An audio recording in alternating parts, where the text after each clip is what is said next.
10 days ago, I left my year-long internship at HPE 4 months early. Why did I do that? Well, I do have another internship lined up at Meta starting in 2.5 months, but the reason I left this early was so I could build something. An app? A company? I'm not sure yet. But what I do know is that right now, I'm obsessed with fixing concerts. Why? Well, because this is not a good experience. I love live music, but I believe that the concert goer's experience today is far worse than it was in years gone by. Concert goers, artists, venues, the prevailing sentiment amongst all of them is that phones can really kill the vibe. Some venues have even gone so far as to ban phones altogether. It's really nice to be able to interact with people, because you go and see a show and everybody and their dog has their phone out. You know what I mean? Yeah. Everything is like, oh, Pixar didn't happen. How about we all film me now? You ready? And then put your fucking phones away. So if the sentiment is so poor, you might ask, why haven't all artists, venues and clubs banned phones? Well, I think you know the reason. People post on social media. This social media acts as promotion for the artist and for the club. Now, the solution that I'm proposing does reduce the amount of people filming, but hopefully it increases the impact of the filming that is done. The idea being that other people can share their concert videos with other concert goers and with the artist, who could use it in promotion or music videos. And as an added benefit, users get to delete concert videos from their phone, saving them storage as well. So that gives you a little glimpse into the idea that I'm working on. Now, what's the point of this series? Well, I'm going to be documenting every stage of the way. All the meetings I have, all the stages of development, all the different sort of thought processes I go down. It's going to be very freeform and very messy and not very polished. And I'm going to have to figure out where the story is inside, and it might be a bit boring, but I'm using this as a form of accountability. And also I want to get better at communicating and making videos. So before we get on with the rest of the video, I just wanted to put out a call to action.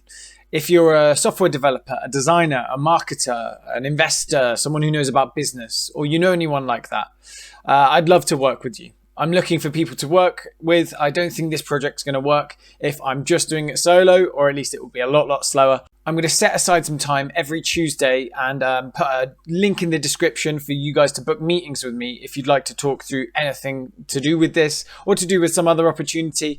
I'm really just an open book on sort of Tuesday. Take a look at the Google Meets that I put in the description. Love to hear from you guys. So today is Monday, the 14th of April. I'm going to start in earnest tomorrow, so I'll catch up with you then.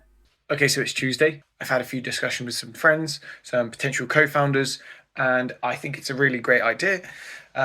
What I know I need to do is figure out the pros and cons of each participant, the technical hurdles and the business hurdles, the cost per user for maintaining them and attaining them, and how you would monetize it eventually. Also, I'm going to do research the competitions, figure out what's out there in this sort of space, and design a strategy for validating this idea. So these are my tasks for the day. I'll let you know how I get on throughout the day.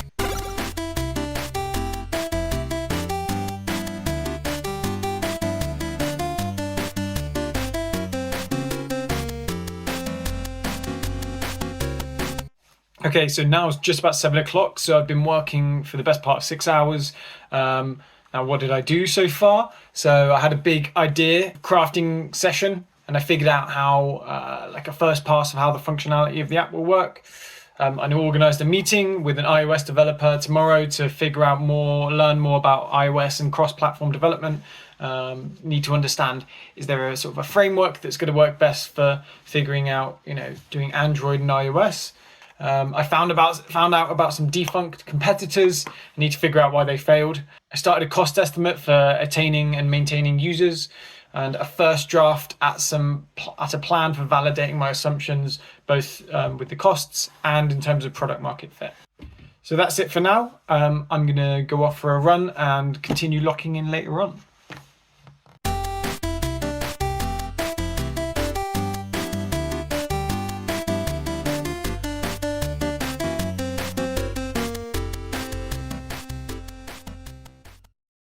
Hi there. So I'm just editing right now, and I just realized how slow and sort of sloppy this next section is. So sorry if it's a little boring. I've tried to edit it down, but yeah, It will get better next week. I'm learning as I go. As I say, this is a learning process on how to better communicate as well. So yeah, hope you enjoy. Feel free to skip the next section, but you might find it interesting. I've tried to cut it down to the most important bits.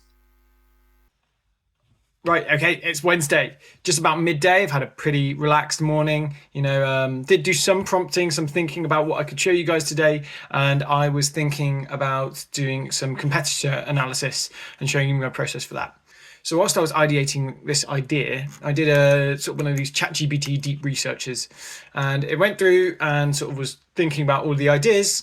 One part that sort of caught my eye was in the sources, there's this fan footage, which is crowd-synced fan videos with pro audio. That's pretty suspicious. That sounds very similar to me. I was like, oh no, okay. Same thing with Viclone, right? Sort of multi-angle sync app. It's sort of a similar idea. So what I did was I was like, okay, fan footage, let's have a look. What is this fan footage? So it syncs the poor audio of a fan videos with the high quality audio as recorded by the artist of that event perfectly. Bit wordy, but yeah, okay, that sounds similar. So I went through a bunch of these things. I did eventually land on this here. Fan footage, these slide decks, which you can download. Basically saying sort of lots of USPs here. There was this one, the competitor analysis, which I was, the comparison, which I was sort of like quite interested in. Obviously, I haven't heard about Evergig, CrowdSync, Viclone, Switchcam. So I've added these ones up here, and sort of through this iterative process of digging deeper, I've figured out, found out about a lot of competitors. Now I've done another ChatGPT deep research to try and dig deeper to figure out why these companies failed. I couldn't find much about why fan footage isn't around anymore, although I have some ideas. My ideas being they were a bit too early. So the video of the gigs are a little low quality. So for example here, this is what you get sort of with a, when was this? 2014 phone cameras, right? Whereas you compare it to nowadays, fan footage nowadays, it looks miles better. I'm slightly think this is an assumption, but I think they were a bit too early, too prescriptive. So what would happen in this circumstance, from my understanding, is that footage would be handed over to the artist or the label, and they would edit that footage together. But it wouldn't be accessible by the users like whenever they want, which it's not ideal, right? It's a completely different. Maybe it is ideal for that use case, but it's a different use case. It feels a bit locked down. So this is what I've got so far, and I've just asked ChatGPT to do the same thing for all this analysis. So I'm going to go through this now and have a look what is going on here.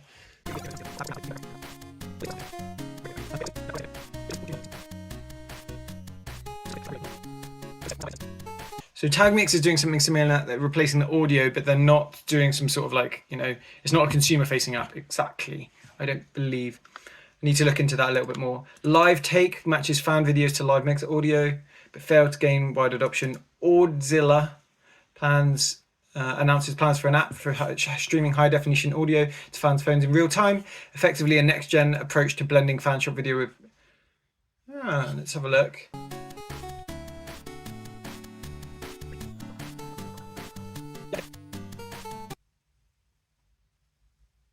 Oh no.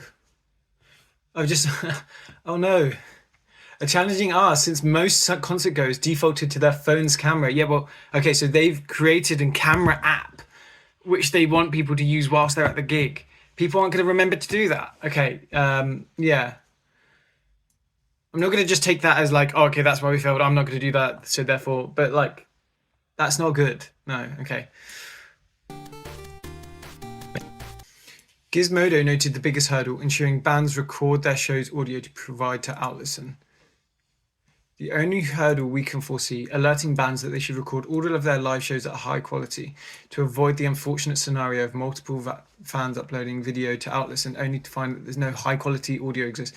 Well, okay, yeah, so they're not going, for me, it would be vertical in that we assign this app to this concert, to this tour, whatever it may be, for that artist. So it'd be from the artist going up in terms of permission.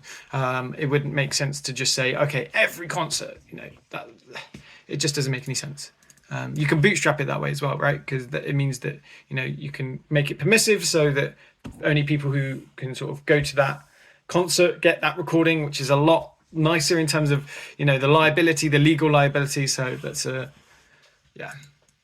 But it's interesting. Execution challenges, lack of funding. Okay.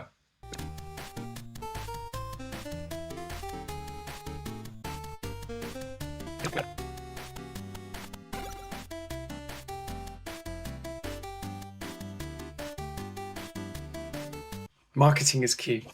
If anything, learning this, what the problem is that marketing is key. A lot of the demises of these companies come down to this. CrowdSync struggled with many of the same issues as others. It's hard to get enough users at the same event using a separate app. So if I'm a user, why would I download this app? That's what I need to figure out. I mean, we have to make it cool. That's one thing. People download an app if it's cool, okay?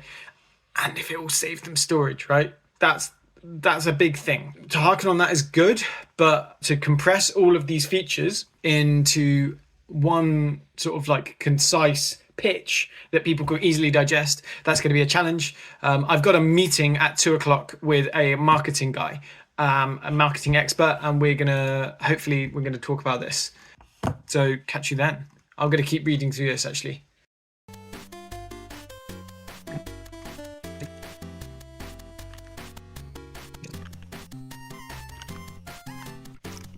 Okay, what I think I'm going to do is prep for my meeting later.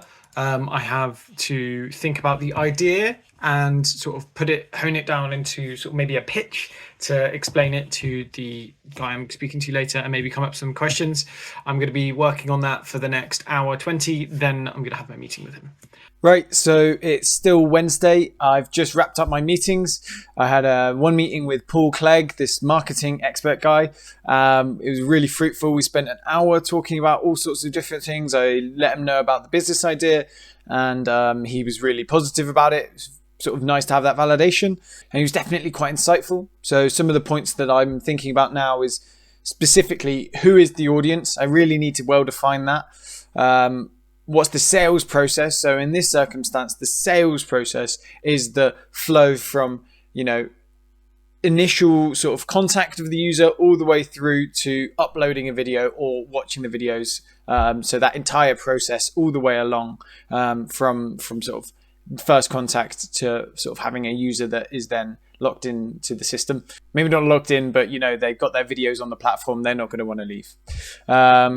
The retention strategy, which sort of links in with that, it's partly, okay, if a user uploads all of their videos to this platform, then they're not going to they're going to come back to watch those videos. Referrals as well. We want people to encourage their friends to use this platform, right? It's going to be a word of mouth thing as much as it is going to be via, viral marketing and ads. So there has to be quite a lot of focus on that referral aspect and encouraging that. It was a really fruitful conversation. We talked about a bunch of other stuff. I'm definitely going to keep in touch with him. I also spoke to a friend of mine called Bradley. He's an iOS developer and knows all about iOS and Apple. I'm a bit of an Apple noob. I don't have a Mac, so I can't use Xcode or Swift. So native app development, not really going to be my thing. I am considering looking into React Native though, so I can do some sort of cross-platform development. We'll see what direction I'll go with that, but speaking to him was really useful, and he might come on board for a little bit, maybe just for some advice. He's got some free time in about 6 weeks for a couple weeks, so we'll see whether that comes to fruition. So for me, I'm going to go climbing now, and then tomorrow I'm going to London. So I'm spending a couple days in London and then a couple days at home for Easter, taking a few days off. I am going to a gig whilst I'm in London, so I might come up with a questionnaire on the train and try and get some folks to fill it out to validate some of my assumptions. We'll see how that goes. I'll let you know about that. But I'm going to pick this up next week. Thanks for watching so far, and hope you guys have a nice Easter, although I'm wishing it to you after it's already happened. There we are. Cheers.